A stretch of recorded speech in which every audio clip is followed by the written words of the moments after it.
రాజన్న ఆలయంలో భక్తులను దర్శనానికి పంపే నెపంతో డబ్బులు దండుకుంటున్న ఘటన శనివారం రోజున వెలుగులోకి వచ్చింది. నిత్యం వేలాది మంది భక్తులతో రద్దీగా ఉండే రాజన్న ఆలయాన్ని కొందరు ఉద్యోగులు వ్యాపార కేంద్రంగా మార్చుకుంటున్నారు. రాజన్నపై అమితమైన భక్తితో వచ్చే భక్తుల భక్తి పెట్టుబడిగా ఆలయ ఉద్యోగులు వ్యాపారం చేస్తున్నారు. దర్శనాల కోసం PRO ఆఫీసుకు వచ్చే భక్తులను VIP దర్శనాల పేరుతో ఒక్కొక్కరు వద్ద నుండి సుమారు 3,000 నుండి 5,000 రూపాయల వరకు వసూలు చేస్తున్నారు.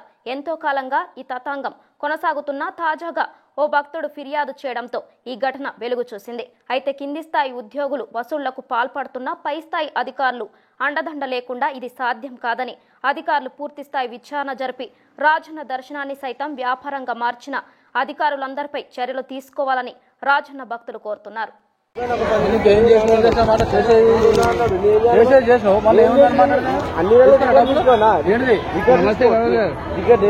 ఇచ్చినట్టుగా నీకు గర్భాలైన సీసీ ఫుటేజ్ ఉంది, నేను తీసుకున్నట్టు దేనికంటే దానికి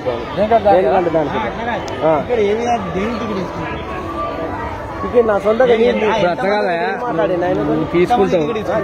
మీలాంటి వాళ్ళకి చెప్తారు పోతాం. ఇన్ఛార్జ్ ఉంటాడు కదా, ఇన్ఛార్జ్ ఉంటాడు కదా,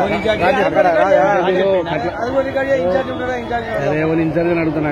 ఇప్పుడు నువ్వు ప్రతి ఒక్కటి ఎట్లా తీసుకుంటే పంపిస్తావు? అట్లా రికార్డుతో బట్టి రెఫరెన్స్ బట్టి రికార్డులో 8 మంది అయితే మరి ఇద్దరు మాట్లాడు. అదే ఆయన అడిగినావు, అడిగి ఏమంటాడంటే వాళ్ళని టికెట్ వాళ్ళకి పంపించాను. నువ్వు ఎట్లా పంపిస్తావు కస్టమర్కి? చేతికి డైరెక్ట్ వాళ్ళకి డబ్బులు 3,000 తీసుకొని 3,000 తీసుకొని లోపలికి పోయి దానిలో జాలీలు తీర్చగలరు లోపల. ఆల్రెడీ మనం మాట్లాడి టికెట్ ఇవ్వని చెప్తే నేను దగ్గర ఉన్నాయి, నేను ఇస్తా పోని చెప్పేసి చెప్పిండు. ఆల్రెడీ అక్కడ చేయించిండి, అయిపోయింది. మన దగ్గర ఓడు అన్నట్టు నువ్వు అభిషేకం టికెట్ తీసుకుంటే డైరెక్ట్ తీసుకపోయి ఇప్పియాలి. 3,000 ఏ విధంగా తీసుకుంటావు? ఇద్దరు అని రాసి రిజిస్టర్లు ఇద్దరు అని రాసి 3,000 రూపాయలు తీసుకుంటారా?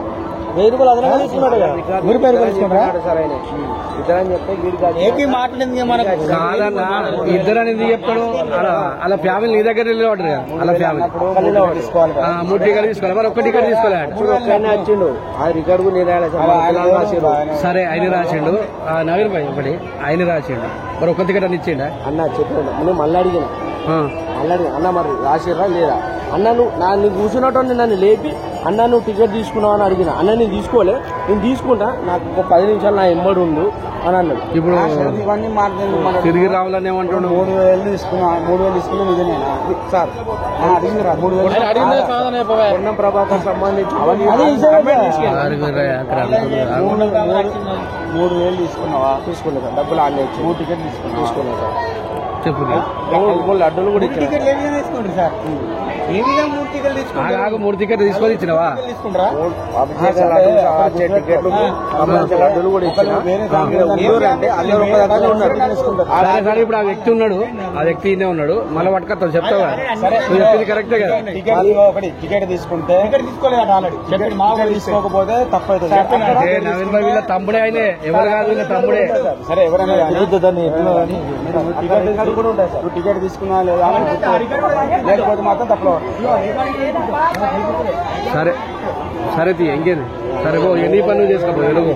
ఇక అట్లా కాదన్నా, నీ పని నువ్వు చేసుకోపో. మేము ఎక్కడ తీసుకోపోను అక్కడ కానీ కాదు. ఒకటి నువ్వు అక్కడ నీకు సపోర్ట్ ఇస్తుండు, మళ్ళీ ఎవరు సిరిగి రావాలని నాకు సపోర్ట్ అన్న. ఇప్పుడు దాన్ని ఏమన్నాడు? మేము వచ్చి అడిగితే నేను అందుకే లేసి వచ్చిన. నేను మీకు చెప్తున్నా, నేను ఇలాంటి వాళ్ళు చెప్తా ఉంటారు, అన్న కూడా చెప్తా ఉంటాడు.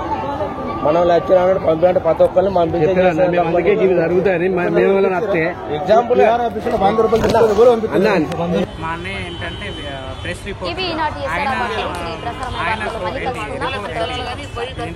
ఆయనే పంపించాడు రిఫరెన్స్ తోని. కానీ కాకపోతే ఏంటంటే వీళ్ళు గుళ్ళో ఉన్న అర్చకులు ఏంటి PRO ఆఫీస్ అధికారులు కావచ్చు, వాళ్ళు కావచ్చు ఏంటంటే డబ్బులు డిమాండ్ చేసి తీసుకుంటున్నారు. సో ఇలా జరుగుతుంది. టికెట్ ఇచ్చిండా? అభిషేకం టికెట్ ఇవ్వలేదు. డైరెక్ట్గా అంటే అభిషేకం అన్నారు. ఎంత తీసుకున్నారు? 3,000 తీసుకున్నారు. 3,000 రూపాయలు తీసుకున్నారు. టికెట్ ఇచ్చారా మీకు? టికెట్ ఇవ్వలేదు. చిన్నపిల్లలకు కూడా టికెట్ తీసుకున్నారా? చిన్నపిల్లలకు తీసుకోలేదు. 3,000 తీసుకున్నట్టు. ఎంతమందికి? 8 మంది ఏంటి? 9 నలుగురే టికెట్ తీసుకున్నాడు. 3,000 రూపాయలు తీసుకున్నారు. ఇవి ఈనాటి SRR వార్తలు. తిరిగి ప్రసారమై వార్తల్లో మళ్ళీ కలుసుకుందాం. అంతవరకు సెలవు. నమస్కారం.